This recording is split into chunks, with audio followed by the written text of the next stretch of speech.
Vasario 16-ąją minima Lietuvos valstybės atkūrimo diena.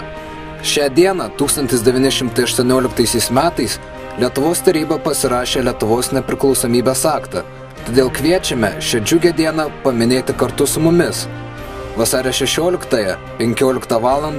Kaune iš Ramybės parko paeidės šventinė eisena ir nudažys laikinąją sostinę trimis pačiamis gražiausiamis spalvomis – geltona, žalia, raudona.